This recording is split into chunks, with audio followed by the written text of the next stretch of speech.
What's up guys, and welcome back to my channel. If you're new here, hello or welcome. My name is Ira.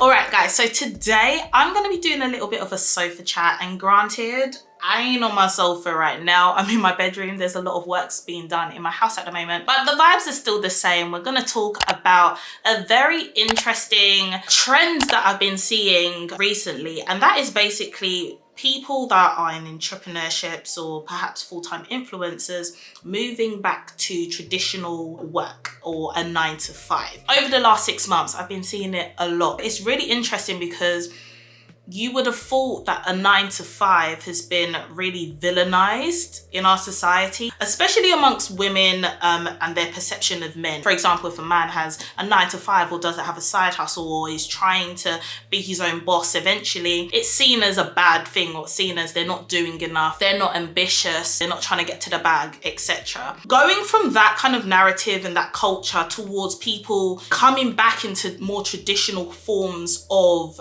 making money, it's just being very, very interesting to me. I first of all just want to say that I completely do not subscribe to the narrative that, you know, if you do work a 9-to-5 or you're not trying to be your own boss and not work for someone eventually in life, that you're not ambitious or you're not a go-getter or you're not trying to be successful.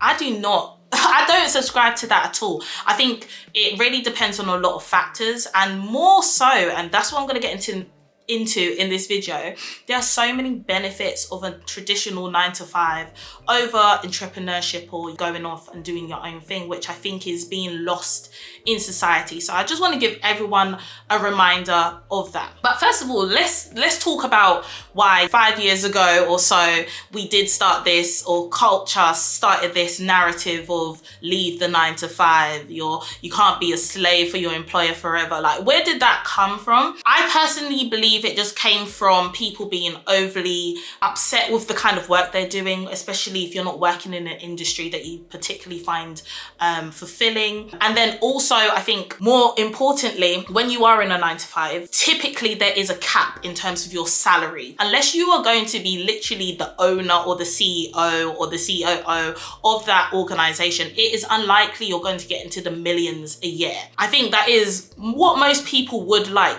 A lot of people would like to earn a lot of money over, you know, the hundreds of thousands, more into the millions, so that you can have financial freedom to do whatever you want to do. So I totally get that point of view and why people would feel this way. But what we're forgetting to put into the mix is, with this additional income that you can get from entrepreneurship, it ain't, you know, all bells and whistles to get there. A lot of organizations that have started from the bottom up, a lot of money went in to start that business, a lot of time, a lot of know-how. A lot of the time also, it's been in their families for generations and generations and generations. So it wasn't just okay, I don't want to do a 9-to-5, I'm just going to start my own business and become successful and, you know, earn millions a year. Like, no, like, it doesn't always work like that. I believe with entrepreneurship, or even influencing these days, which is a form of entrepreneurship in my opinion, there is the potential to earn a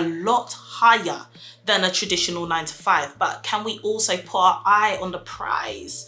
Or not really the prize, to be honest, but just put your eye on the statistics and look at everything holistically. The percentage of people that are making those big bucks doing full-time in entrepreneurship is very, very small compared to people that are earning a sustainable income that are working a 9-to-5. So yeah, anyway, I just wanted to like really just talk about that. It's been on my heart lately. I'm more of the mindset that, you know, a 9-to-5 is a great thing to have. I have a 9-to-5, and by far it brings me in the most income on a monthly basis. That being said, I also have other streams of income which I'm hoping to build so that, you know, even if my 9-to-5 should go away one day or I decide not to do it, I am still sustaining myself. But the key here I want to pull out is that if I did not have my 9-to-5 right now, I would be my definition of broke.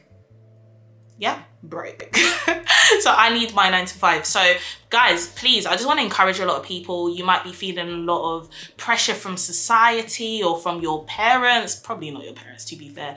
That generation are more like, do the 9 to 5 and don't go on your own thing. But even from friends, from girls, from guys, whatever it is, what perceived success is, let's be guided. Yeah, let's be guided in these days. If leaving your 9 to 5 will not cover your core bills, right, comfortably, it might not be the best time to do that. I also want to just encourage people to do start thinking about other forms of streams of income, because a 9 to 5 these days, a lot of people can also say won't just cut it. They're not earning enough to feel comfortable living a very comfortable life. So I agree, we should be doing both, but there's a lot of benefits of that 9 to 5. So yeah, let me get into that right now. The benefits of a 9 to 5, in case you've forgotten. I don't want no one to forget. Let's get into it. All right, so the first benefit of a 9 to 5, and I would say this is a really great benefit, is it's literally 9 till 5. In theory, your work-life balance should be quite good, as in when it's 9 o'clock, you clock in. When it's 5 o'clock, you clock out. Of course, every organization, there might be heavier periods that you need to work later, etc. But if you're quite disciplined, it will be 9 to 5. And then you have the rest of your days and your weekends for most people to do other things. This is work 9 to 5. Anything out of that shouldn't be work. With entrepreneurship, it don't work like that. Like, you have to be ready whenever the money calls. And if the money calls on a Saturday morning at 2 a.m. and you miss that opportunity, it's a bit long. Obviously, that's a very extreme example, but do you get what I mean? It's gonna be constant. It might be on your weekends. It might be at 9 o'clock at night, you're getting a deal where you need to negotiate. Like, there is no off, because you need to go where the money is. Like, you go where the hustle is, because you might miss your check if you don't. If you're not a disciplined person in your mind that's able to segment work from life, then it's not going to be very balanced. And I think a 9 to 5 offers a good way for people to have that distinctive break between the two. Also, with 9 to 5s these days, they're becoming a lot more flexible in terms of you not having to go into the office 5 days a week, or flexible hours. A lot of people didn't like the idea that they had to commute all the time. It was taking so much time on the road, just waste effectively. Those barriers are being dropped down now, so it's also another one to consider. The next one then, and I want you guys to hear this loud and clear: consistent compensation package. Constant, reliable income. In these trying days, in these days of, damn, how much is the price of asparagus? It's a lot, right? In these days where things are becoming so expensive and people's budgets are being squeezed and squeezed and then squeezed some more, energy bills are doing something crazy, interest rates are doing crazy, inflation's just, it's doing a lot, guys, right? Being able to financially plan with reliability has become so essential. When you work a 9 to 5, you already have a clear-cut understanding every single month what's entering my account, and that's really, really handy when it comes to budgeting, which is effectively what's going out versus what's going in, and what can we do with that money, basically. It's becoming a lot easier. With entrepreneurship, one month it could be up, or the next month it could be down. There is no real way for you to plan and know from a financial perspective, can I really afford this? You've just got to be a lot more on the ball. These days also, where people are being really tight with their money, if you're in a product industry, for example, and people are not trying to buy as much right now, yeah, your money might be going lower and lower and lower. But let me tell you something that stays the same.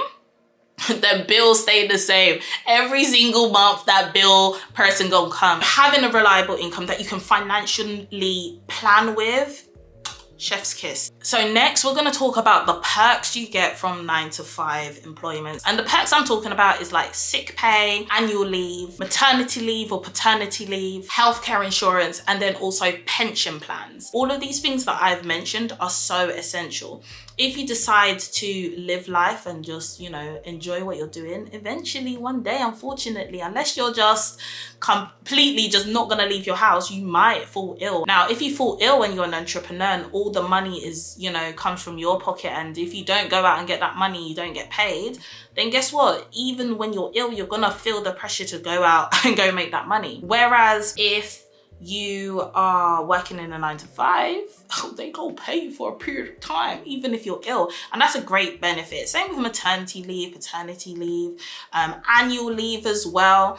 I feel like it's just good to know that there's still money coming in, even though you're taking a break. Whereas if you're a full-time influencer or full-time entrepreneur or whatever you're doing, that may not be the case. You might be on holiday and a brand is emailing you. You need to really try to, you know, email them back, especially if you're not if you're new in the game. You want to grasp every opportunity that comes your way. So yeah, do you ever really get to take time off? Ask yourself that. And more so, when you are taking that time off, you're losing money. I think that's the main difference between working for yourself and working for someone else. Also on retirement plans, especially for entrepreneurs, I think the hope is that you would have built your business to a place where it's bringing you in residual income, so that will, you know, feed you for the future. But we also need to be realistic that, you know, businesses fail. Sometimes they might not make as much as you also want. Sorting out a private pension needs to be a priority. I think it's just wisdom to do that. More work on your side to set that up and be diligent, not to spend that extra money on something else and to put it to the side for your future. With a 9-to-5, usually companies offer some kind of scheme to also contribute towards your pension in the future. So that's also a great benefit. A lot of 9-to-5s are what fund our passions as well. Don't go broke, right? Trying to say, I don't want to work for no one, and having kind of a, yeah, I'm better than this attitude, or I'm above this attitude, and go broke because you leave that and go and do something that you're passionate about, and you have no money. It's better for you to stay in and establish yourself with regular income to fund your passions. The truth of the matter is, some of your passions don't make money, guys. I'm sorry, wow. That was so loud. Some of your passions just don't make money. They could make money, but you're gonna have to think about it, and you're gonna have to invest a lot of money into it and do it in a creative way, first of all. So you want to make sure that whilst you're doing something that you love, you're not feeling the financial burden on your shoulders and the stress from not being able to pay your bills, because then how much are you really enjoying what your passion is at that time? Do you know what I mean? When the bill man is putting eviction on your door. Yeah, you ain't gonna like too much.